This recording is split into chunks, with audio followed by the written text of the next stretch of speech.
saya ada di tempat ini. Ya kami, cuman Bapak Gembala Saudara adalah senior saya, jadi kami beda satu angkatan. Tapi kami cukup dekat karena kami sama-sama melayani di anak muda, terutama di kegiatan pelajar di Surabaya. Waktu itu saya ingat sekali beliau ketua senat mahasiswa. Lalu setelah dia setahun berikutnya saya meneruskan gitu ya, saya terpilih jadi ketua senat. Jadi kami dulu berdua sama-sama ketua senat. Dan bersyukur hari ini saya bisa ada di sini, senang banget bisa ketemu dengan beliau. Karena saya tahu perjuangan untuk sampai ke sini 20 tahun lebih yang lalu itu nggak mudah gitu ya. Beliau angkatan awal dari mahasiswa sekolah kita kami yang ke Amerika. Tapi nggak semuanya bisa selesai dengan baik, nggak semuanya bisa membangun plan dengan baik. Dan bersyukur hari ini saya bisa lihat Pak Billy bisa mulai di tempat ini dengan luar biasa, membangun ministry yang ada itu sangat luar biasa, saudara. Perkenalkan, nama saya Roni Rumandi. Tadi saya dikasih saya asli Manado, tapi saya sekarang tinggal di Palu, saudara. Yang hampir setiap tahun rasanya kalau pemerintah Amerika suka sekali keluarkan travel warning itu kalau ke Indonesia boleh aja, tapi jangan ke Palu, saudara ya. Kemarin waktu saya tiba di Amerika 2 hari kemudian saya baca di detik.com keluar lagi warningnya. Boleh ke Indonesia tapi jangan ke Palu gitu. Kenapa Palu? Sudah karena ya teroris di sana masih ada sampai hari ini. Saya juga nggak mengerti kenapa nggak bisa habis-habis gitu ya dengan segala kecanggihan teknologi dan aparat yang kami di Indonesia miliki kok nggak bisa selesai saudara. Dan karena saya sampai hari ini di sebuah hutan gitu ya, jaraknya dari kota saya kurang lebih 3-4 jam lah saudara. Mereka tinggal di hutan ya, sudah segala macam pemerintah kita upayakan, tapi sampai hari ini masih belum selesai juga. Saya bersyukur meskipun daerah itu daerah teroris dan jaraknya kota cukup jauh buat kami, tapi beberapa tahun yang lalu mereka sempat masuk juga ke kota kami gitu ya saudara ya. Mungkin sekitar 10 tahun yang lalu terakhir lah ya, ada seorang pendeta yang ditembak di gerejanya, dia selesai doa berkat begini, terus ditembak dari depan. Ada yang beberapa pendeta harus mempertaruhkan nyawanya dan dia menghadapi kematian karena situasi dan keadaan itu. Tapi bersyukur kota kami kota kecil dan Tuhan berkati dengan luar biasa. Kota yang sangat sepi sekali saudara ya. Tapi saya senang, saya enjoy kalau teman-teman saya bilang ini kapan nggak kembali ke Surabaya atau tinggal lagi di Jakarta gitu ya. Saya bilang saya suka kota ini, saya senang kota ini karena kota yang sangat kecil sampai kami bisa hafal plat nomor orang. Gitu. Kalau lewat, mobilnya si ini, ini mobilnya si ini gitu. Karena kota yang sangat kecil. Saya sudah menikah, istri saya satu, karena cukup satu harus satu gitu ya. Anak saya 2 laki-laki, kalau Pak Benny anak 2 perempuan, itu perempuan ya. Anak saya laki-laki SMP dan SD saudara. Saya saat ini mengembalakan sebuah gereja di Palu, baru 4 tahun saya pengembalaan saya. Jemaat saya 60% anak-anak muda semua. Karena dari dulu saya suka di anak muda, dengan Pak Benny kami di pelajar dari Surabaya. Dan sampai hari ini spirit yang sama itu ada sama saya gitu. Jadi waktu 4 tahun lalu saya mulai sebuah gereja, kami mulai dengan anak-anak muda semua, 60% anak-anak muda. Saya mulai 4 tahun lalu tuh 2018 saudara. Bulan April saya mulai kumpul ibadah, lalu sekitar tanggal berapa ya? Mungkin 14-15 gitu, ketua sinode saya datang bulan September meresmikan gereja kami. Wah, hari Minggu itu kami sukacita sekali karena gereja kami diresmikan oleh sinode kami, diberkati oleh ketua sinode kami, dan kami pikir wah ini semangat yang luar biasa. Saudara. Kami sewa sebuah ruangan di hotel di lantai dasar di sebuah hall, saudara. Kami senang banget hari itu karena ketua sinode kami meresmikan gereja kami. Lalu hari Jumat pagi saya terbang ke Surabaya, saudara. Saya terbang ke Surabaya, ada sebuah pelayanan, dan itu saya sore-sore menjelang saya ke gereja, tiba-tiba handphone saya berbunyi. Lalu istri saya telepon saya, itu kurang di Surabaya jam 5 lewat 2-3 menit lah saudara. Kalau di Palu sudah jam 6 lewat saudara. Waktu saya telepon, saya angkat telepon saya, istri saya teriak-teriak. Dia teriak-teriak bilang, jadi rumah hancur gitu kan. Wah saya bilang kenapa ini, kenapa? Habis itu teleponnya putus. Wah saya deg-degan kan. Saya bilang kenapa rumah saya hancur? Saya telepon, nggak bisa, saya berusaha lagi, nyambung lagi. Saya bilang kenapa? Dia bilang gempa besar dan waktu saya nanya terus anak-anak mana? Dia bilang yang bungsu udah ada, tapi yang tua lagi kursus les bahasa Inggris.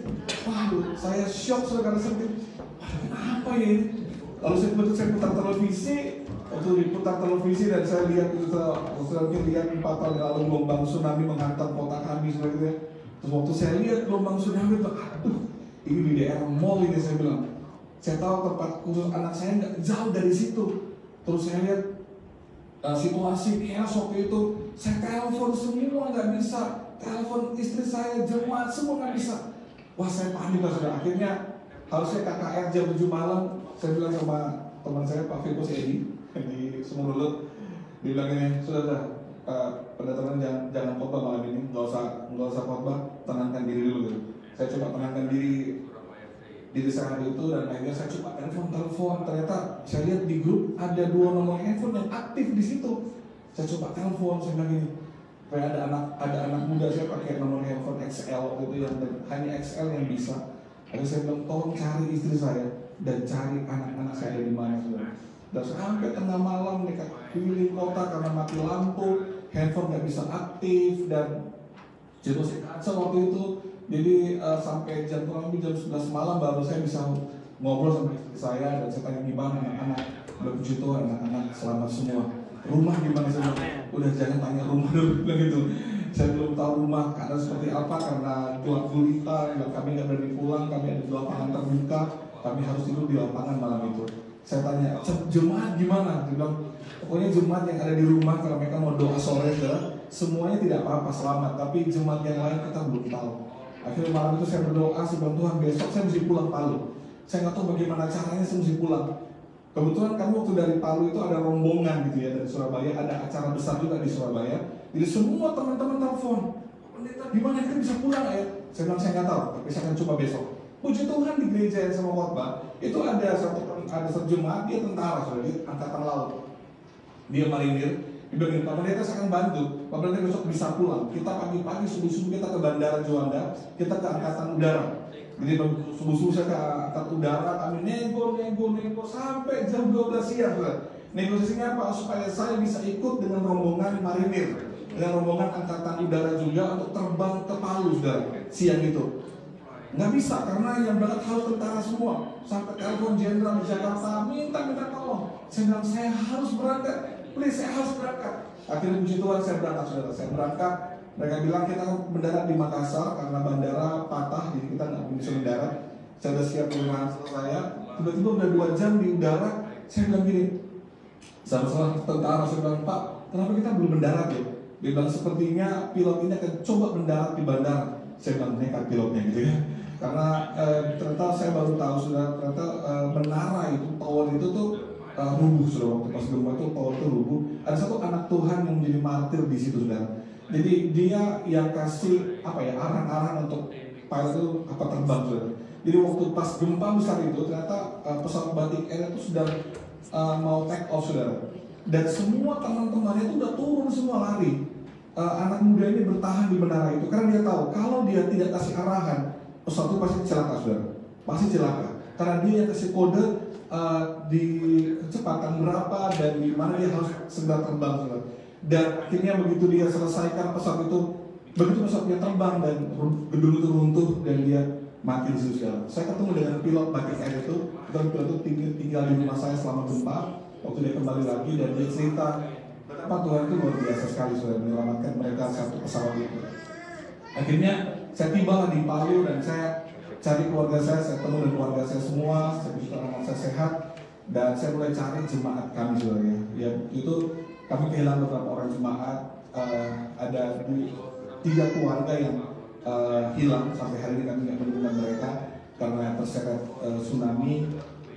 Ada yang harus tenggelam di dalam tanah itu ditumpuk dengan 3 rumah gitu karena ada kita tuh ini kan bencana terbaru ya di dunia gitu, ada yang namanya likuifaksi gitu ya. Dan likuifaksi itu 3 jenis yang ada di Palu. Jadi ada tanah yang ada di posisi ini, tiba-tiba tanah itu bergeser sepanjang 2 kilo seperti itu. Jadi rumahnya semua bergeser gitu. Ada lagi yang daerah itu tuh terbelah, lalu semua lumpurnya keluar dan menutupi semua daerah itu, dan akhirnya sekarang daerah itu di tempat yang jauh lebih tinggi dan itu sudah tidak ada apa-apa lagi. Dan yang paling parah itu adalah sebuah daerah yang dia tuh tiba-tiba terbuka semua tanahnya, lalu rumah-rumahnya masuk ke dalam, terus kayak di blender dia muter gitu saudara, terus semuanya keluar lagi, terus dia tenggelam lagi saudara. Dan itu yang ada satu keluarga kami, jemaat kami yang sampai hari ini kami nggak menemukan mereka saudara. Jadi itu udah anggap itu kuburnya mereka lah. Ada 3 anak sekolah minggu kami yang meninggal juga. Ada seorang ibu yang hari itu dia selamat. Dalam satu hari itu dia kehilangan orang tuanya, dia kehilangan 2 orang anaknya dan suaminya. Kenapa dia selamat? Karena sore itu dia harus ke rumah saya, kami mau doa sore loh.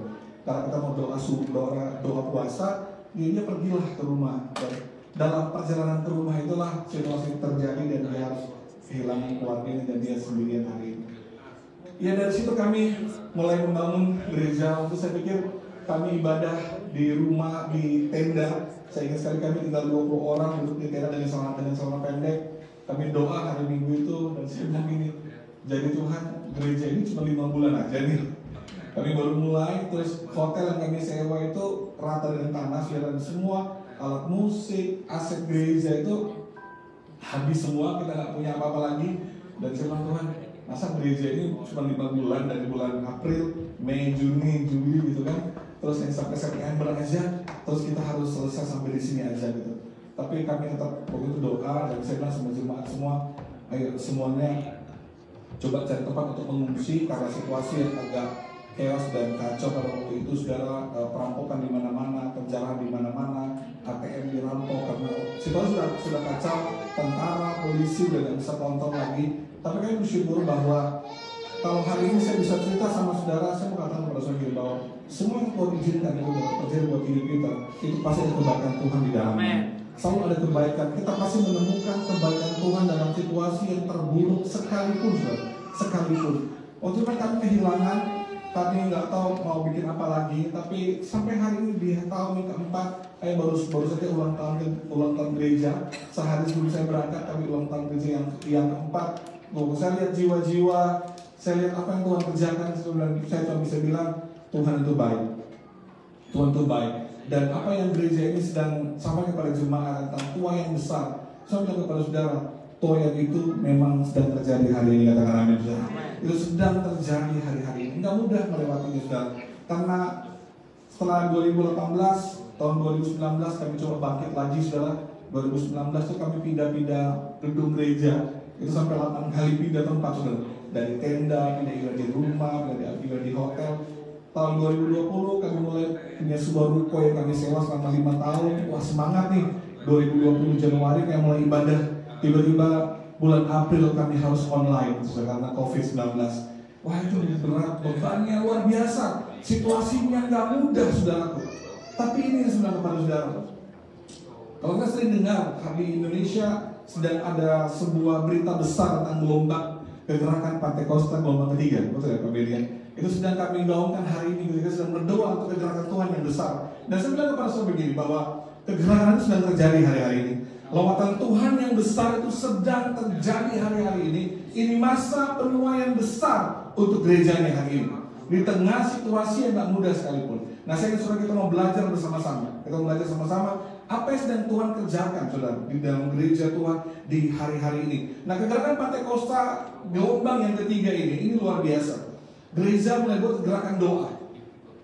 Gereja mulai fokus bagaimana Tuhan akan melawat gerejanya, akan terjadi penuaian besar, gerakan besar yang luar biasa. Tapi kita mulai bersama gini bahwa seringkali yang hari ini kita gereja hanya terfokus kepada sebuah gerakannya saja, kepada sebuah lawatannya saja. Oh seperti apa sih nanti gelombang Pentakosta ketiga terjadi? Banyak pendeta membahasnya, banyak pendeta mengkhotbahkannya, banyak gereja mengaminkannya bahwa itu pasti terjadi. Saya meyakinkan bahwa gelombang Pentakosta ketiga itu sudah terjadi hari-hari ini. Ada sebuah gerakan besar dalam gereja Tuhan. Tetapi kalau kita kembali kepada Alkitab, apa yang terjadi setelah hari Pentakosta? Apa yang terjadi setelah mereka mengalami lawatan Tuhan di Upper Room? Mereka mengalami lawatan Tuhan yang luar biasa. Dan lawatan Tuhan yang sama itu sedang terjadi buat gereja hari-hari ini. Sedang terjadi buat gereja Tuhan hari-hari ini. Gelombang yang sama dan pergerakan yang jauh lebih besar sedang terjadi hari-hari ini. Tetapi mari kita melihat kembali ke dalam Alkitab. Apa sih yang terjadi setelah peristiwa Upper Room itu? Banyak orang terfokus kepada Upper Room-nya. Apa yang terjadi di loteng Yerusalem? Bagaimana lawatan Tuhan terjadi? Bagaimana karunia-karunia Roh diturunkan, dicurahkan? Kuasa Tuhan bekerja dengan luar biasa. Kita terfokus kepada apa yang terjadi di loteng Yerusalem. Tapi saya mau ajak kita semua melihat, setelah loteng Yerusalem itu, apa yang terjadi? Apa yang gereja lakukan? Kegerakan apa yang terjadi di dalam gereja sehingga terjadi sebuah penuaian besar? Gerakan gelombang Pentakosta itu seperti trigger, saudara, dipatik aja. Tapi kita melihat apa yang terjadi dampak selanjutnya. Nah, kita melihat dalam Kisah Rasul 2 dari mulai ayat 41 sampai 47. Ini peristiwa yang klasik yang kita sudah hafal mungkin peristiwanya di Alkitab. Tapi sekarang kita melihat satu persatu.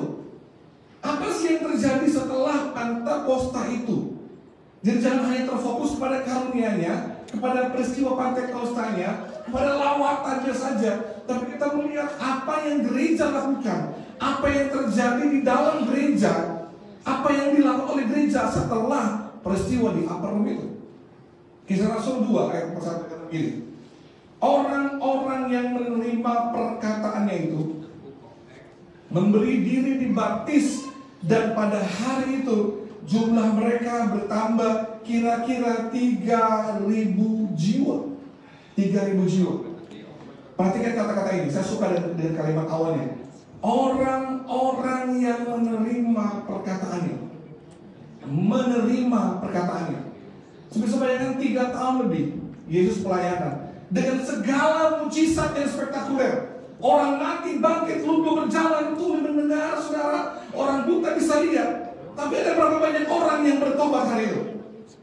Berapa orang yang setia ikut dengan Yesus saat itu?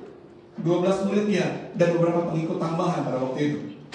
Tapi saya melihat setelah hari Pentakosta, di saat gelombang besar terjadi, Petrus hanya ngomong, seorang Petrus yang pernah bilang aku gak pernah kenal dia.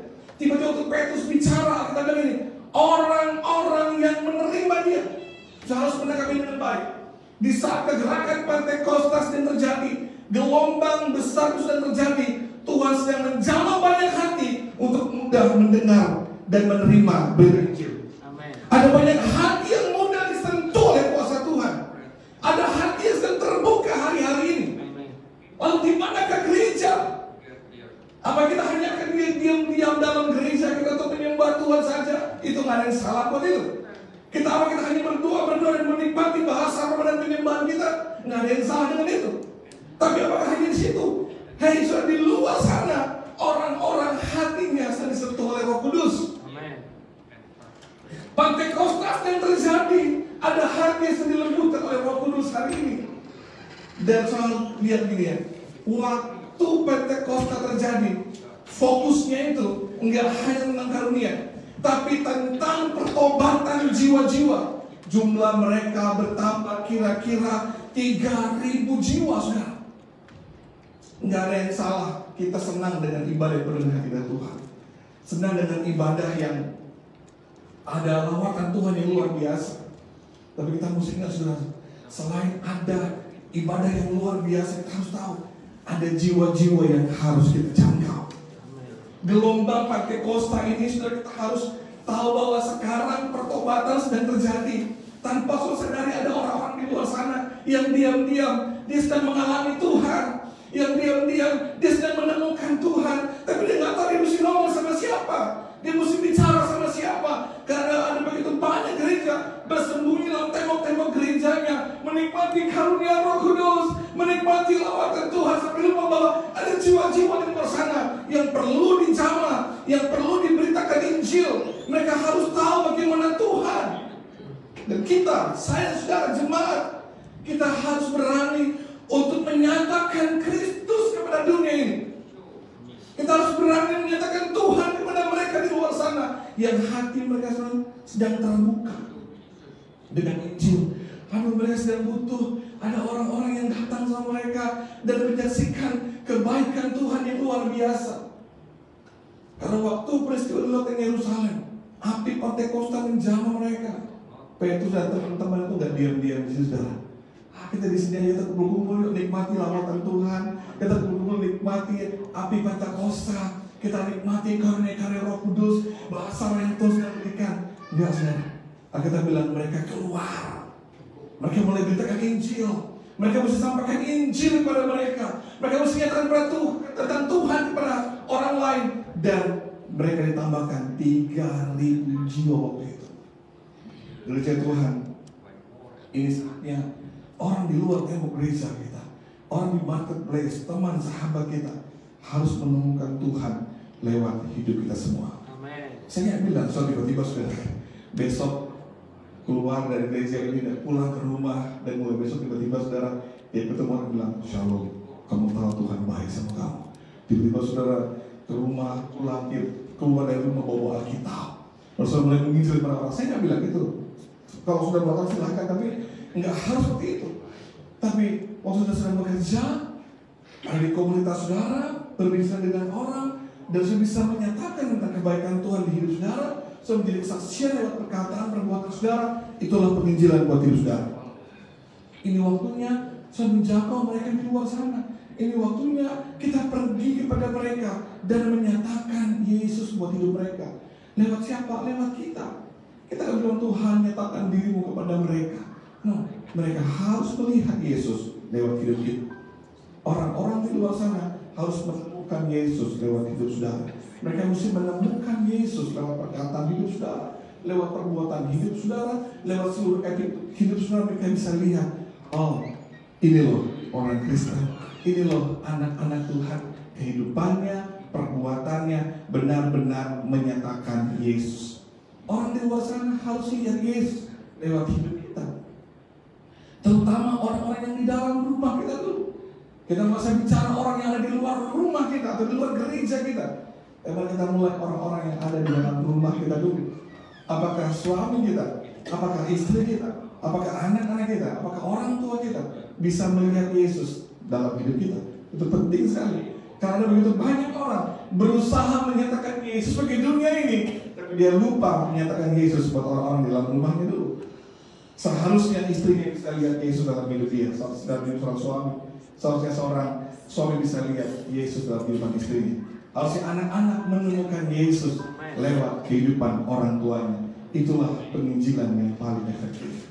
Waktu kita menunjukkan Yesus pada dunia ini, bukan tentang baju Kristen, bukan tentang ornamen Kristen. Kayak kalau misalnya besar-besar saudara, terus tiba-tiba keluar bahasa roh di pinggir jalan. Tapi bagaimana hidup kita, mulai dari dalam rumah kita, menunjukkan Yesus bagi dunia ini.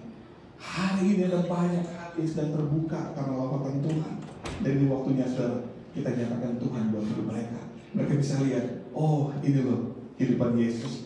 Ini loh karakter Kristus. Mereka menemukan Yesus lewat hidup kita semua. Yang katakan amin saudara. Ini waktunya nyatakan Tuhan. Nyatakan Tuhan, nyatakan Tuhan.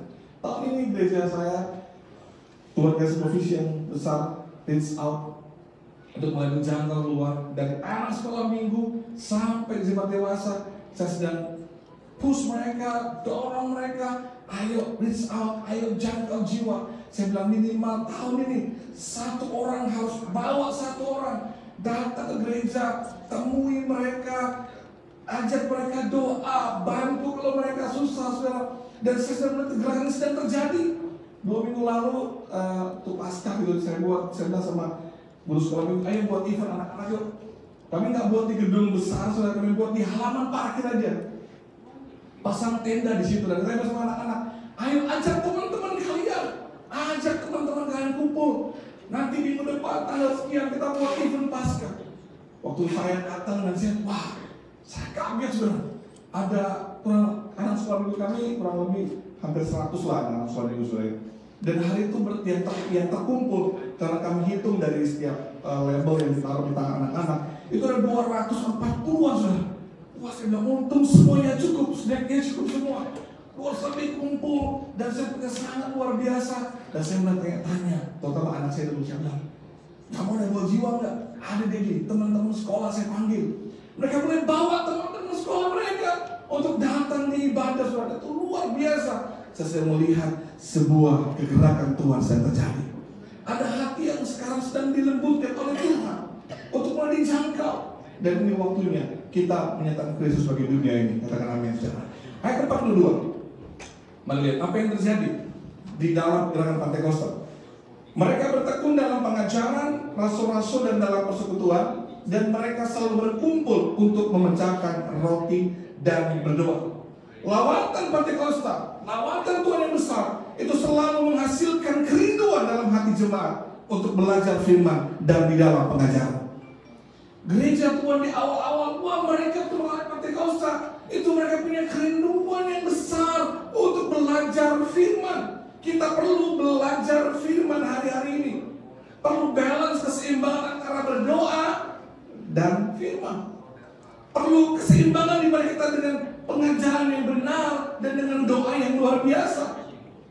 Kalau gereja hanya berdoa saja lalu nggak belajar firman dengan benar, maka kami selalu di Surabaya suka bilangin waktu kami kuliah, ini kalau terlalu banyak doa, kurang baca Alkitab, jadi dukun. Dikit-dikit Tuhan bicara, dikit-dikit Tuhan bicara. Mau sekali tinggi tunggu Tuhan bicara dulu, itu kan salah gitu ya.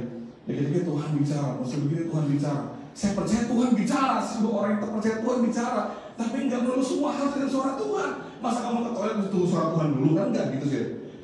Kalau terlalu banyak baca Alkitab juga dia nggak doa, lama-lama jadi ahli Taurat juga kan. Jadi perlu keseimbangan di sini, perlu keseimbangan. Dan saudara harus tahu bahwa gerakan Pentakosta akan membangkitkan kerinduan yang besar jemaat untuk belajar firman.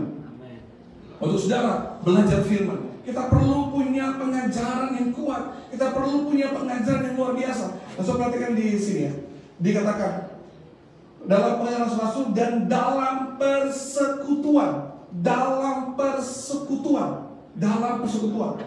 Terus saya baca ini sebenarnya ini, jemaat harus jadi jemaat yang ada di dalam persekutuan. Pengajaran yang benar saudara bisa terima apabila saudara ada tertanam di dalam sebuah gereja lokal. Katakan amin. Saudara harus tertanam dengan baik di sebuah gereja lokal.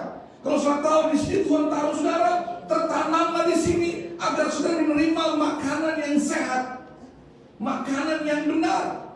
Kita hari ini di tengah situasi yang serba mudah, online, ibadah semua online. Semudah itu kita bisa ganti channel kita kan.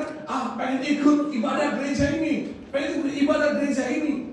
Nggak ada yang salah dengan itu semua. Tapi penting buat kita tertanam dalam gereja lokal supaya saudara menerima pengajaran yang benar.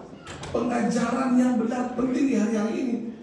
Ini tiba-tiba 3 minggu lalu saya terima kabar dari beberapa jemaat saya. Dia bilang, Pak, ini ada gerakan baru nih datang di kota Palu nih. Saya lihat gaya pelayanan mereka, oke. Lalu saya bilang, ada nggak jemaat yang ikut? Oh ada, 2 keluarga ikut gerakan ini. Untuk saya perhatikan gerakan mereka, saya bilang, ini pernah. Saya bilang, saya ingat sekali gerakan ini pernah ada di Surabaya nih, waktu saya zaman kuliah, saya bilang. Dan mereka pindah ke daerah Sulawesi. Mereka pindah, dan rupanya mereka sudah 20 tahun nanti mereka masuk ke Palu. Modelnya sama banget, cara-caranya sama banget. Saya bilang ini, hati-hati. Saya bilang sama jemaat, siapapun pendeta yang datang sama kalian, bukalah pintu rumahmu untuk pendeta datang berdoa buat kalian. Tapi kalau untuk pengajaran, kamu harus tahu kamu punya sebuah gereja lokal. Kamu harus tertanam dengan baik supaya menerima pengajaran yang baik. Karena kalau enggak, sekarang ada banyak pengajaran yang sepertinya benar, tapi tidak benar. Alkitabnya sama, isinya sama, tapi seringkali itu dibelokkan. Tapi terus saudara perlu memiliki pengajaran yang benar. Begitu kalau saudara, siapa pendeta yang datang sama saudara, mungkin kenalan saudara, datang dan berkunjung pada saudara, berkhotbah terus menyampaikan kebenaran kepada saudara. Sebagai satu si cek, Bapak dari gereja mana, dari sinode mana, seperti apa pengajarannya. Karena hari-hari ini pengajaran yang benar dan tidak benar itu tipis banget saudara. Itu tipis banget. Kalau kita nggak punya pengajaran yang baik, wah begitu mudah sekali saudara, begitu mudah kita tersesatkan. Kalau saya mengingatkan saudara, tetap dengan baik di rumah ini, di gereja ini, dan terimalah pengajaran yang benar. Lalu kita bertumbuh dengan benar. Yang mau katakan amin. Tertanam dengan baik. Nah, kalau saya perhatikan di sini, mereka bertekun dalam persekutuan dan mereka selalu berkumpul. Saya ingat ya, tahu ya, kalau ada aksesoris logo-logo gereja atau atas gereja itu yang gambar seperti gambar ikan, saudara. Apa ya? Entius atau apa artinya itu? Ada seperti gambar ikan. Saya dulu penasaran apa sih artinya gambar ikan, saudara? Rupanya gini, waktu gereja mula-mula mereka ibadahnya itu kan nggak bisa terang-terangan, sembunyi, saudara. Jadi kalau mereka mau datang ke gereja, ke ibadah kelompok-kelompok kecil itu, maka tuan rumahnya akan gambar setengah badan ikan. Jadi kalau nanti yang orang yang mau datang ibadah, kalau dia nggak bisa meneruskan gambar itu, berarti dia bukan jemaat. Dia bukan jemaat. Karena kalau sampai ketahuan ibadah di situ, maka mereka pasti dipenjara. Itu keadaan gereja mula-mula. Makanya lambang ikan itu menjadi kode bahwa mereka adalah jemaat Kristen pada waktu itu. Nah, begitu sulitnya mereka untuk berkumpul, tapi ada sebuah semangat mereka untuk mulai berkumpul dalam pengembalaan kecil-kecil, dalam kelompok kecil. Saya nggak tahu sih namanya. Cool. Oh ya, cool ya, cool. Namanya ya, cool. Ada sebuah kegerakan yang kuat untuk terkumpul dalam kelompok kecil. Itulah hasil daripada gerakan Pentakosta. Ada sebuah kegerakan yang luar biasa. Kegerakan yang luar biasa, gereja mulai berkumpul dalam kelompok kecil. Kegerakan Pentakosta akan menghasilkan kerinduan bersama jemaat, mulai berkumpul dalam kelompok yang kecil. Ini pasti harus banget terjadi, saudara. 2 tahun COVID itu gak mudah buat kami. Saya nggak tahu situasi di Amerika gereja, tapi buat kami di Indonesia itu sangat tidak mudah. Tapi COVID 2 tahun kemarin di Indonesia itu benar-benar memurnikan gereja. Memurnikan gereja. Saya mesti jujur bilang sama saudara, yang banyak gereja besar itu pun goncang. Banyak gereja tutup, saudara. Banyak gereja tutup, saudara. Saya bilang banyak, ada yang telepon saya, Pak, mau nggak beli alat musik kami? Lalu saya, kenapa kamu jual? Udah nggak ada jemaat lagi kamu. Udah nggak tahu jemaat kemana semua. Kenapa? Karena saya lihat 2 tahun ini, 2 tahun itu memurnikan gereja. Gereja yang nggak ada coolnya, yang nggak punya home cell-nya, nggak punya kelompok kecil, saudara, itu benar-benar goncang kemarin. Yang selama ini hanya pasang artis, datanglah dan hadirlah ibadah hari Minggu, jemaatnya penuh semua rame gitu. Begitu nggak boleh ibadah hari Minggu, nggak ada jemaatnya, saudara. Kenapa? Karena mereka jemaat hari Minggu yang tidak tertanam. Mereka tidak tertanam di gereja karena mereka hanya hadir untuk melihat siapa tamu yang khotbah, artis siapa yang nyanyi, siapa yang kesaksian, melihat entertain yang ada. Nggak ada yang salah dengan semua entertain gereja itu, nggak ada yang salah dengan semua lighting LED yang canggih, nggak ada yang salah dengan semua itu. Tapi lagi ini kalau jemaat tidak tertanam di gereja itu, dan itu menggoncang selama 2 tahun. Wah, itu parah, saudara. Karena mereka hanya jemaat tidak datang hari Minggu, senang dengan khotbah yang luar biasa, senang dengan semua euforia ini, apa semua musik yang sangat baik, tapi mereka nggak pernah tertanam di kelompok kecil gereja itu. Sehingga waktu nggak boleh pada hari Minggu, ya udah selamat tinggal aja. Mereka pikir kan bukan jemaat di gereja itu, tapi kan datang hari Minggu aja. Tapi gereja-gereja yang bisa bertahan selama 2 tahun itu, waktu gereja-gereja jemaat-jemaatnya berkumpul dalam kelompok kecil tadi. Cool. Dan saya bilang kepada saudara, itu benar-benar terjadi. Dan kemarin kumpul kami teman-teman yang sedang berangkat, kami ngobrol-ngobrol, saudara. Ada sebuah gereja besar di Indonesia yang saya sedang belajar membangun komsel di gereja mereka, saudara. Terus saya tanya sama mentor saya, Bapak Rohani saya, Pak Victor, saya bilang, Kak, gimana gereja itu kemarin? Dia bilang, karena saya bulan lalu baru ikut kelasnya mereka tentang membangun kelompok kecil, saudara. Dia bilang, Rohani, gila gereja. Selama COVID, dia bilang, selama 2 tahun gereja mereka tuh ketambahan jemaat justru itu 11.000, saudara. 11.000 itu jemaat yang tertanam, saudara, selama 2 tahun. Kenapa? Karena saya tahu sebelum COVID terjadi, gereja ini benar konsen banget bangun jemaat untuk tertanam dalam kelompok kecil. Komsel mereka, di kul mereka tertanam dengan kuat. Karena selama saya selalu belajar di situ gimana mereka membangun pola sistemnya mereka. Dan kemarin mentor saya, Roni, 11.000 loh yang tertanam. Di luar dari yang hanya datang ikut ibadah secara online, itu yang tertanam 11.000. Wow, saya gila, luar biasa. Kenapa? Karena jemaatnya tertanam dalam kelompok kecil. Kosta penuaian besar itu nggak bisa dilepaskan dari kelompok kecil. Berkumpul bersama, memecahkan roti dan belajar firman. Nggak bisa dilepaskan. Kalau kami bisa mengalami lawatan Tuhan yang besar. Saya mau lihat gimana kelompok kecilmu. Saya mau lihat gimana kamu berkumpul dalam pengajaran, berkumpul bersama memecahkan roti. Karena kelompok kecil, home cell itu gak bisa lepas dengan Pantekosta. Karena gerakan Pantekosta akan menghasilkan kerinduan yang besar jemaat untuk berkumpul dalam kelompok kecil, saling mendoakan, saling menguatkan di masa-masa itu. Dan gereja-gereja di Indonesia selama 2 tahun kemarin yang benar-benar kuat di dalam kulnya, mereka sangat bertahan, bahkan mengalami progres pertumbuhan yang luar biasa. Luar biasa. Kenapa? Karena mereka suka berkumpul memecahkan roti.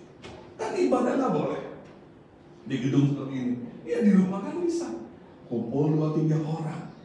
Hari ini tahun ini proyek saya membangun komsel buat anak-anak saudara. Lalu saya lagi kemarin tuh mikir gimana caranya nih anak-anak pengen komsel ya. Anak saya kelas 3 SD. Kalau anak SD kan komsel kan rusuh ya saudara. Pasti rusuh nih. Pasti nggak akan mungkin kan bisa doa bersama.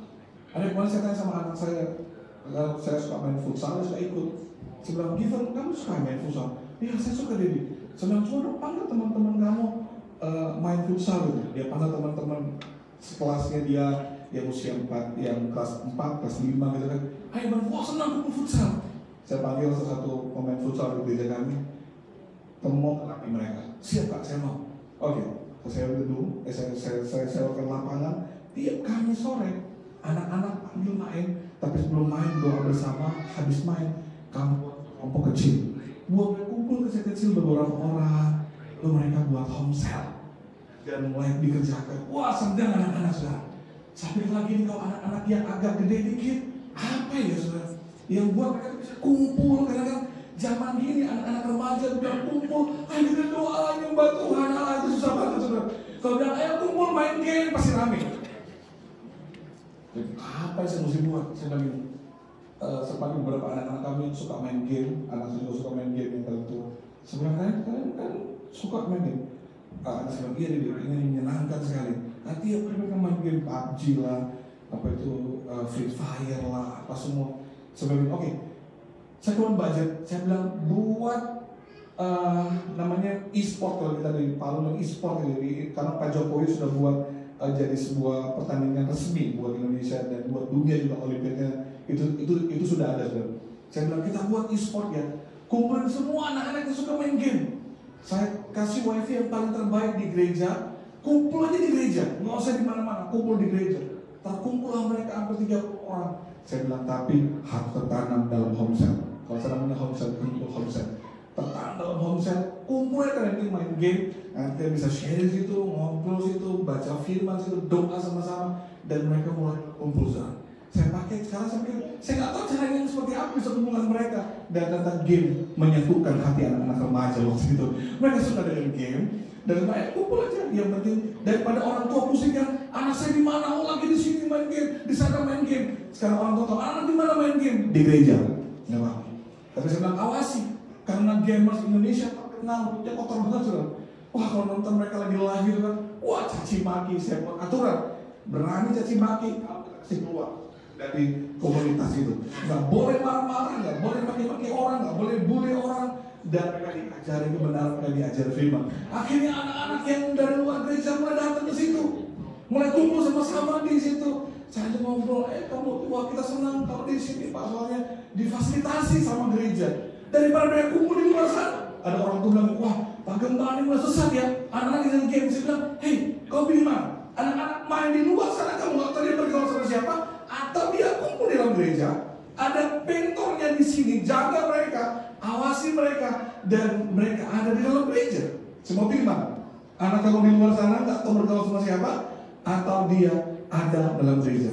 Dan pilih yang lebih baik. Ya udah nggak apa-apa di gereja aja. Yang penting mereka ada dalam gereja. Sebab tenang-tenang, tapi awasi mereka. Potensi mereka saya kembangkan. Saya cari pelatih-pelatih yang terbaik, saya bayar pelatih-pelatih itu ajarin mereka. Saya bilang kalau bisa mereka ikut kompetisi, saya bayarin mereka ikut kompetisi ini, kompetisi ini. Saya bilang kalau mereka berhasil, mereka sukses. Wah, saya bilang berapa penghasilan mereka? Karena anak ketua BPD GBI kota di Sulawesi Tengah itu GBI juga, itu anaknya hari ini anak gembala yang gara-gara main game itu dikontrak Shopee itu 200 juta saudara. Sekarang dia pindah ke Jakarta karena dia dikontrak beberapa label game saudara. Anak remaja yang saya dulu ketemu dia, ya ini anak sekolah minggu gitu kan, tiba-tiba lulus SMA dia tinggal di Jakarta, bapaknya bangga banget, bapaknya gembala sidang, bapaknya bangga banget lihat anaknya berhasil dan sukses gitu saudara. Langsung dikontrak sama Shopee, sama TikTok saudara. Ada seorang anak remaja di Palu juga, dia 1 bulan aja dia hanya main game di YouTube gitu ya. Kemudian itu anak sekolah minggu daripada teman saya punya anak saudara. Dari masih kelas 2 SMA karena dia juara dunia, dia juara dunia. Itu dari masih SMA kelas 2 dia udah tinggal di Jakarta, di apartemen. Dia hanya main tiap hari di Facebook aja itu dia dibayar ratusan juta saudara. Wah, luar biasa banget. Kalau anak-anak gereja potensinya digali dan mereka bisa berhasil sukses, betul, maka nama Tuhan pasti dipermuliakan dengan luar biasa. Saya bilang potensi mereka saya perlu gali, saya perlu maksimalkan potensi mereka, dan harusnya gereja bisa menggali potensi mereka dalam roh takut akan Tuhan saudara. Pergumulan mereka lewat konsel-konsel yang ada, mulai fokus kepada pergerakan Tuhan yang terjadi. Bangkitkan kelompok-kelompok kecil, kulnya penting. Istri saya punya kul sendiri, dan kulnya dia luar biasa banget saudara. Sebagian besar bukan jemaat gereja kami, karena dia mulai dapat satu riset. Jadi kulnya ini unik banget. Semua ibu-ibu, suaminya mana? Suaminya ada, tapi suaminya ada antara ada dan tiada.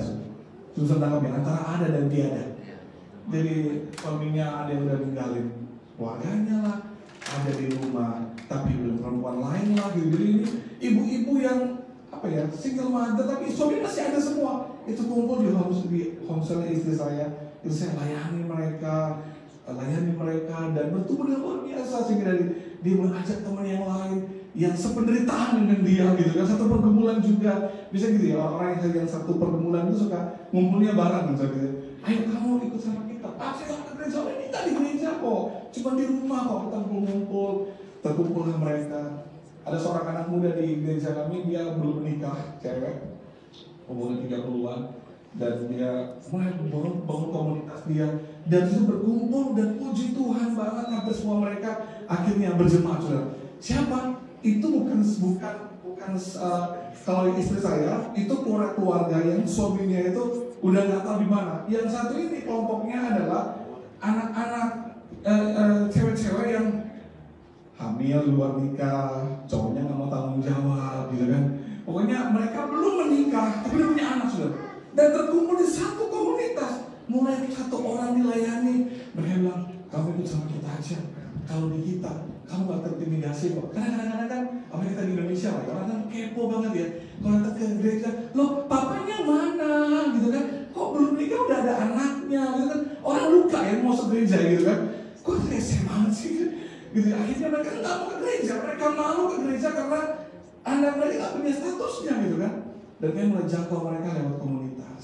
Akhirnya mereka masuk, kalau di sini kamu nggak ditanya kok mana papanya lah, kok anaknya udah gede enggak, kamu nggak nikah, nah persinan nggak akan ditanya, nggak akan terintimidasi lah. Dan mereka mulai kumpul dan menjadi kelompok yang luar biasa hari-hari. Dan saya melihat Tuhan sedang melawat gereja Tuhan hari-hari ini. Apa kelompok kecil. Ada banyak orang di luar sana nggak mau masuk gereja, nggak mau masuk gereja. Ada orang yang luka dengan gereja, ada yang anti dengan gereja. Tapi kalau diajak ke rumah, mereka bisa suka. Oke, kita kumpul di rumah, doa sama-sama. Mereka mulai sharing firman, dan situ Tuhan menambahkan jiwa dengan luar biasa. Ayat 43. Maka ketakutanlah mereka semua, sedang rasul-rasul itu mengadakan banyak mujizat dan tanda. Perhatikan saudara, enggak hanya hati rindu ketemu Tuhan, enggak hanya ada kegerakan di mana orang suka berkumpul dalam kelompok kecil, tapi waktu Pentakosta terjadi, saudara, ada banyak tanda dan mujizat yang terjadi. Amin. Dengan baik, Tuhan akan buat banyak mujizat yang luar biasa, yang spektakuler, yang bahkan gak pernah saya bayangkan sebelumnya. Pentakosta hanya bicara mengenai lawatan, tapi bicara mengenai banyak mujizat akan terkerjakan buat saudara. Mujizat itu terjadi untuk apa? Supaya orang di luar sering bisa lihat. Ini loh orang-orang takut akan Tuhan. Ini loh hidupan mereka. Mereka mengalami banyak mujizat, dan dengan mujizat itu hidup selalu menjadi berkat bagi banyak orang. Orang bisa lihat, wah dia kemarin punya perbulan berat banget ya. Tiba-tiba Tuhan buka jalan.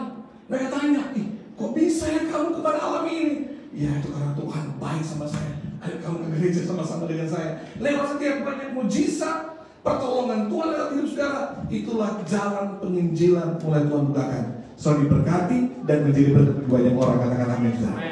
Dan dengan baik-baik, saya sedang berdoa ini selalu buat jemaat. Saya selalu aminkan, saya bilang tiap pulang sebelum berdoa setelah jemaat baik-baik. Kamu akan mengalami berkat, mengalami mujizat. Apa yang gak pernah kamu pikir, gak pernah timbul di hatimu, gak pernah kamu lihat, kamu akan lihat bagaimana Tuhan buat banyak kejutan-kejutan dan hal-hal yang spektakuler yang pernah dibayangkan sebelumnya. Terus dan saya aminkan, dan saya percaya kamu mengalami. Saya lagi bergumul dalam 1 tahun kemarin untuk bangun gereja. Di Indonesia itu susah untuk bangun gereja. Serius, makanya dalam kenapa itu lagunya gereja tua, karena gereja baru susah. Dibangun susahnya luar biasa sudah. Tapi puji Tuhan, saya dapat di satu daerah tiba-tiba warga semua kumpul muktamar, warga lah semua udah beres, saudara, yang semua udah beres. Tiba-tiba langsung datang dari luar yang bilang ini, ada warga di sebelah sana, nolak 1 orang, dan kita nggak kasih. Wah, kami udah bergumul, udah pakai ketua partai lah, jabat lah, datang ke wali kota lah semua. Pak itu daerah itu, pada warganya di situ tidak ada yang berkeberatan, di sekelilingnya ada keberatan. Orang dari berantai keberatan nggak boleh, sudah. Saya bergumul banget. Sebelum berangkat ke sini, saya dapat 1 lokasi lagi, sudah. Wah, menjelang saya berangkat, saya pergi nggak ya? Karena kita lagi mau urus izinnya nih. Saya pergi nggak ya? Pergi nggak? Saya istri saya bilang, kamu dapat visa itu susah banget. Udah berangkat lah, oke lah, saya berangkat. Menjelang keberangkatan, saudara, saya lihat Tuhan buka jalan. Tuhan buat saya berdoa, Tuhan, ini gerakan Pentakosta. Lawatan Tuhan sedang terjadi, penuaian sedang terjadi. Saya butuh gedung gereja, saya mesti bangun gedung gereja, Tuhan. Berdoa, dapat 1 lokasi yang gak jauh dari lokasi yang pertama ditolak oleh masyarakat, saudara. Tiba-tiba semua terbuka. Pas saya sudah sampai di Amerika hari ketiga ya, tiba-tiba panitia laporan sama saya, Pak, puji Tuhan Pak, sudah sampai di tahap ini yang lalu kita ditolak di tahap ini, semua Tuhan buka jalan dan panitia udah bayar DP tanahnya, dan mereka bilang Tuhan sudah buka jalan yang luar biasa. Itu saya bilang tuh, di hari-hari ini Tuhan sedang buat mujizat yang luar biasa. Tuhan mujizat yang luar biasa. Musa terima 44-45. Dan semua orang yang telah dipercaya tetap bersatu, dan segala kepunyaan mereka bersama, dan selalu ada dari mereka menjual harta miliknya lalu membagi-bagikannya kepada semua orang sesuai dengan keperluan mereka masing-masing. So, lihat, Pentakosta selalu menghasilkan kemurahan hati, gereja yang generous. So, lihat, jemaat ulang-ulang mereka membagi-bagikannya. Apa yang mereka miliki milik bersama. Mereka tidak pelit, mereka generous, saudara. Orang-orang di luar gereja harus bisa merasakan kebaikan Tuhan lewat gerejanya. Katakan amin. Mereka harus menemukan kebaikan Tuhan lewat siapa? Lewat umatnya. Mereka mesti menemukan bahwa Tuhan Yesus Tuhan yang baik, Tuhan yang mengasihi. Itu lewat siapa? Lewat kita. Kita nggak bisa bilang, Tuhan nyatakan kebaikan-Mu, kasih-Mu kepada jiwa-jiwa. Salah kalau doanya gitu, saudara. Salah suami Tuhan, biar menyatakan kasih-Mu, kebaikan-Mu lewat saya Tuhan. Karena gak mungkin saudara suruh Tuhan muncul sama mereka dan menyatakan kebaikannya buat mereka. Tuhan butuh saudara semua tempat ini. Tuhan butuh tangan saudara untuk bawa sesuatu yang mereka butuhkan. Datang dan berikan kepada mereka yang lapar, bantu mereka yang kesusahan. Kita Tuhan butuh saya dan saudara untuk jadi tangannya Tuhan. Saudara tak bisa bilang Tuhan bawakan sembako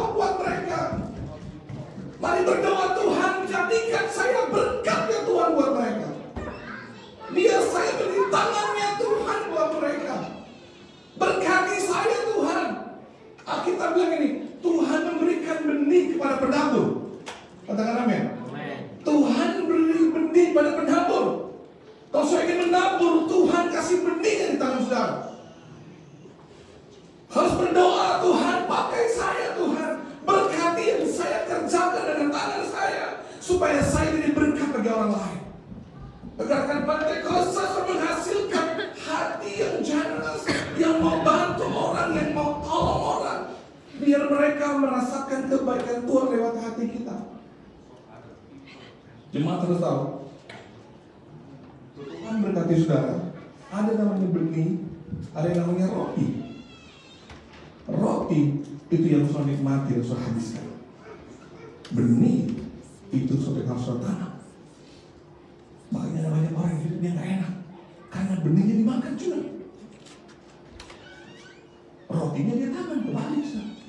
Benih jangan ditanam. Pernahkah saudara makan benih?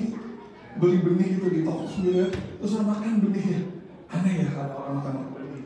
Itu kan bibit bos, itu bibit bukan buat dimakan, ditanam supaya tumbuh pohonnya dan dia berbuah. Nggak mau nikmati hasilnya. Maka dari setiap berkat yang saudara terima, saudara harus tahu ada roti yang kalian keluarga menikmatinya, dan ada benih yang harus saudara tanam kembali agar dia bertumbuh dan dia berbuah banyak dan kita menikmati hasilnya. Katakan amin. Kita nggak bisa simpan semuanya. Suruh tahu ini, seperti darahnya Habel yang berbicara, darahnya Habel yang berbicara kepada Tuhan. Setiap persembahan benih di gereja ini itu berbicara buat jiwa-jiwa. Loh, ini belinya dari mana saudara? Dari benih yang sudah tanam, bukan? Ini kecanggihan teknologi, semua ini barang ini persembahan saudara yang berbicara, di mana jiwa-jiwa diberkati lewat ibadah online. Jadi setiap benih saudara yang saudara tanam di gereja, di dalam rumah Tuhan, itu berbicara untuk jiwa-jiwa, itu menjangkau jiwa-jiwa, membuat banyak orang datang di gedung ini mengalami lawatan Tuhan, disembuhkan, dipulihkan, hidup mereka dijamah Tuhan, keluarga mereka dipulihkan Tuhan. Itulah persembahan yang berbicara, saudara. Jadi ingat, ada benih, ada juga korban. Di gereja, dalam gerakan Pentakosta, ada sebuah gerakan hati untuk kita melayani Tuhan. Dikatakan semua orang mereka bersatu dan segala kepunyaan mereka punya bersama, mereka membagi-bagikannya. Ada kerinduan untuk melayani orang lain, melayani Tuhan. Ini harinya saudara, engkau melayani pekerjaan Tuhan. Katakan amin saudara. Kau harus melayani Tuhan. Mungkin sudah bisa berkhotbah kayak saya, nggak bisa main musik kayak yang lain, tapi lewat kehidupan sudah bisa melayani orang lain. Harus pelayanan, saudara, please, harus melayani. Loh Pak, saya nggak punya waktu. Sudah dengan baik ya. Orang Israel itu mereka kan taruh mezbah, anggap ini mezbah. Di mezbah itu harus ditaruh korban, supaya seperti Elia waktu dia berdoa ada korban, maka api Tuhan bakar korban itu. Bakar korban itu menyenangkan hati Tuhan. Mezbah ini hidup saudara. Mezbah ini hidup saudara. Apa alasan Tuhan mau turunkan apinya buat hidup saudara? Mau berkati saudara, mau lawan saudara. Kalau di mezbah sudah udah gak ada korban lagi di atasnya. Nggak ada waktu yang saya korbankan untuk melayani Tuhan. Nggak ada lagi sacrifice di atas mezbah ini.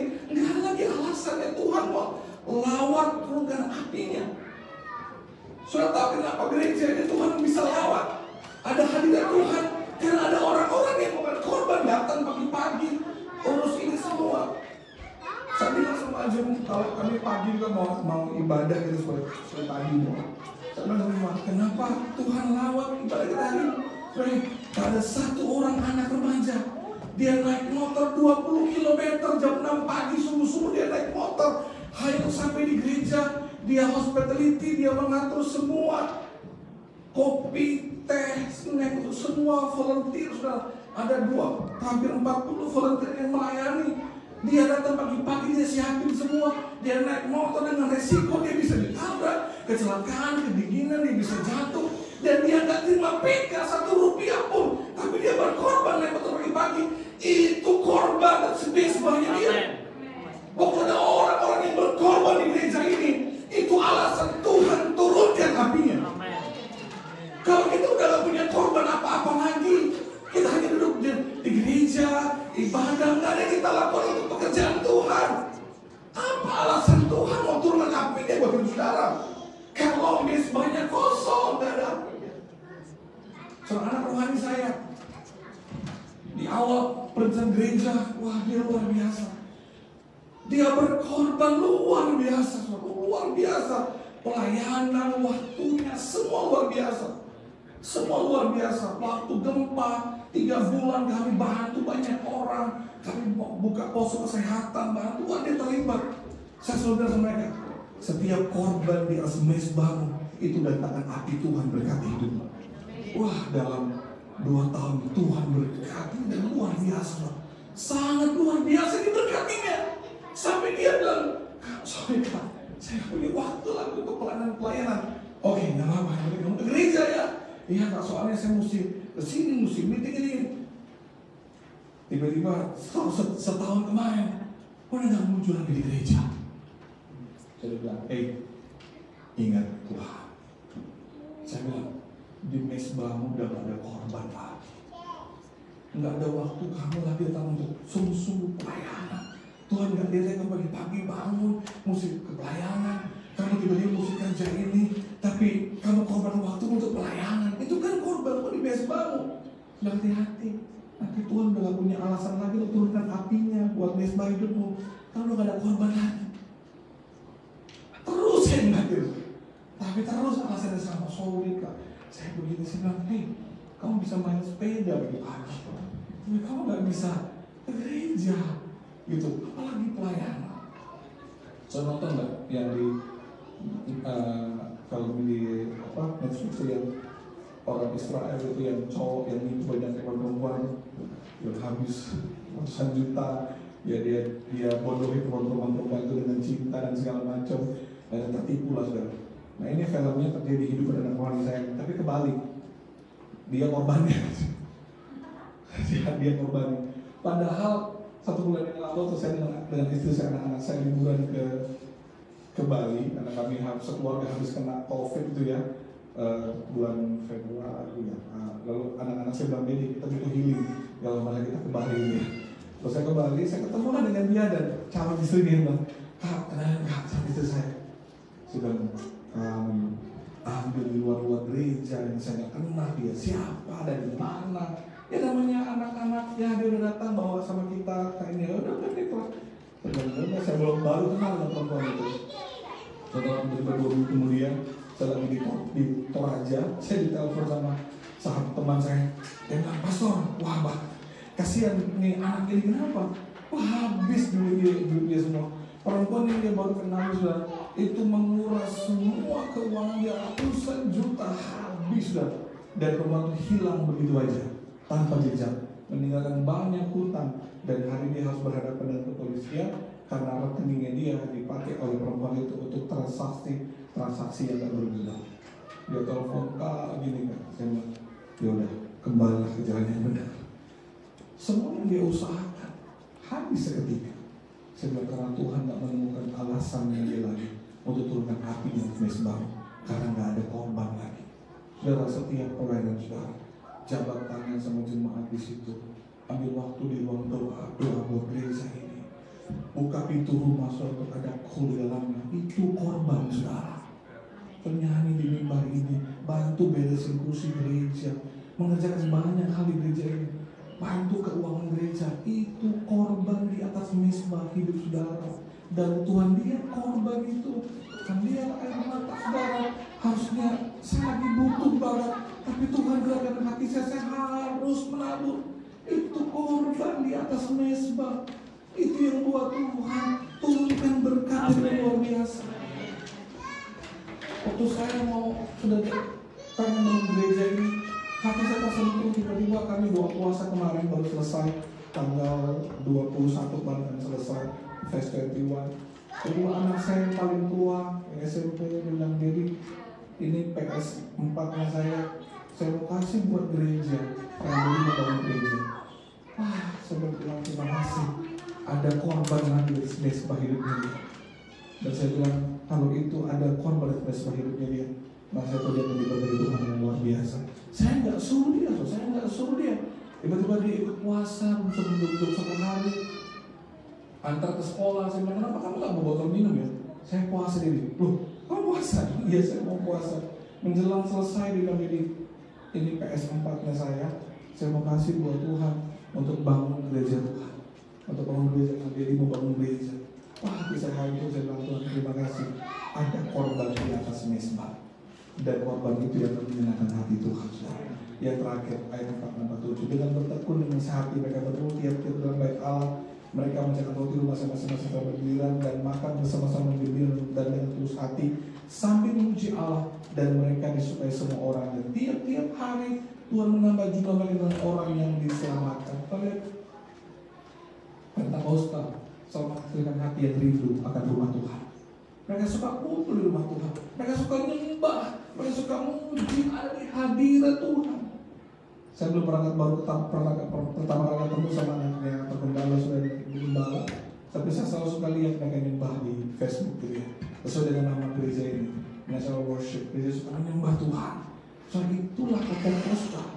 Jadi kalau orang yang sedang mengalami hari Pentakosta lawatan Tuhan, tapi nggak suka nyembah Tuhan, nggak suka ada di hadirat Tuhan, saya rasa ada di kegerakan yang salah gitu. Karena saya tahu api Pentakosta menghasilkan gairah yang luar biasa untuk menyembah Tuhan ada di rumah Tuhan. So lihat di ayat 42, ayat 43 tadi, dimulai dengan penuaian jiwa-jiwa. Dan ayat 47 ditutup lagi gini, jumlah mereka dengan orang yang diselamatkan. Jadi Pentakosta selalu berbicara mengenai penuaian jiwa-jiwa.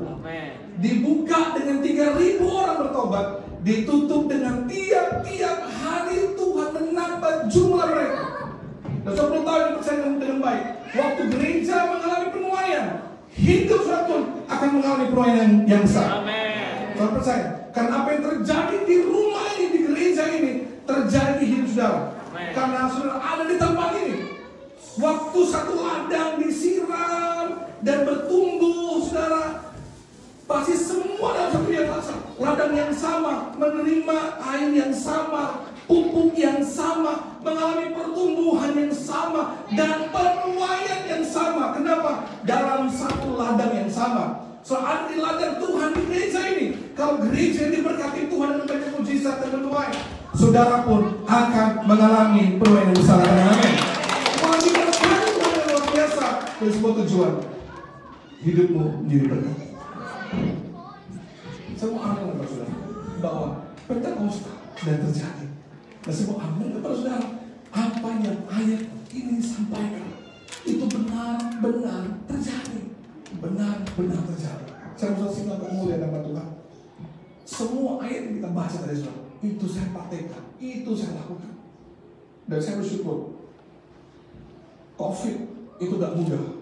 Habis gempa bumi, kami tinggal jemaat beberapa orang, banyak udah pindah keluar kota. Kami mulai bangkit lagi. Dalam 2 tahun awal, kami pindah 8 kali tempat gereja sudah. Tapi ini saya percaya, waktu Pentakosta terjadi, jemaat tertanam, melayani Tuhan, menyembah Tuhan, sungguh-sungguh cari Tuhan. Kami perkuat kelompok-kelompok sel kami.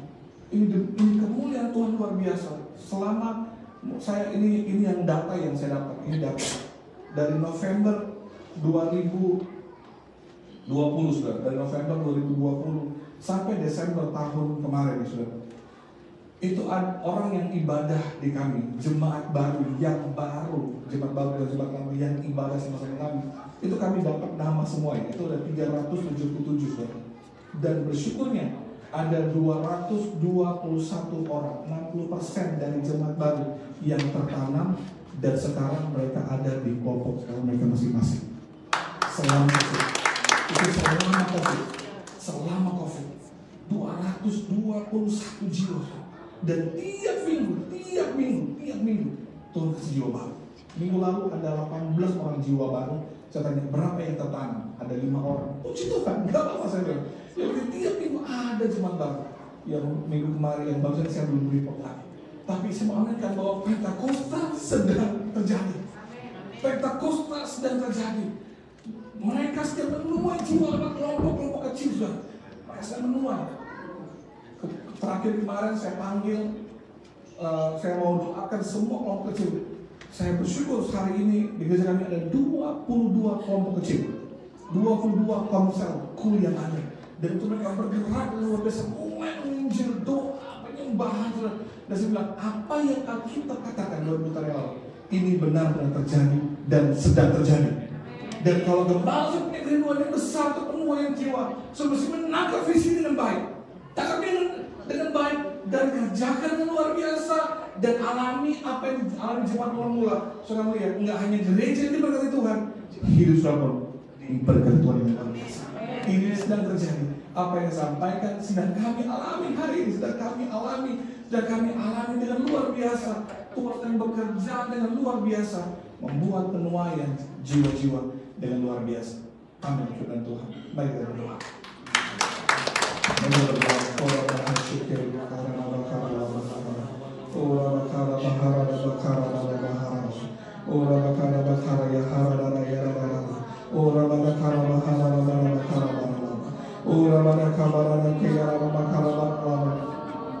Biar api Pentakosta itu Tuhan benar-benar terjadi hidup kami di gereja ini Tuhan.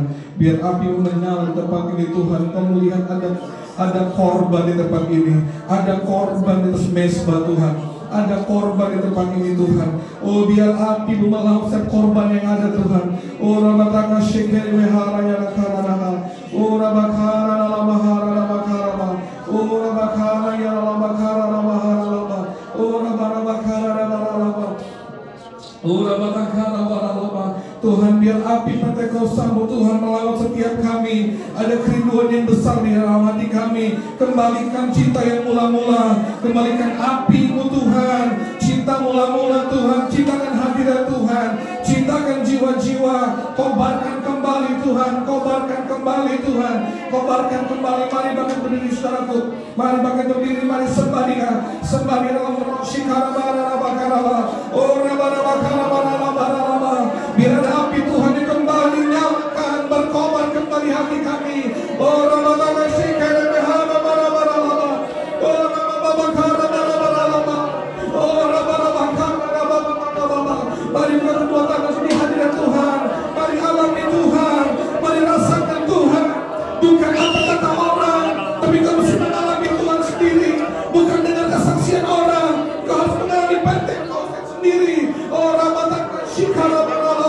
Api Pentakosta itu nyata, itu sedang terjadi di gereja ini. Orang bakar, orang bakar,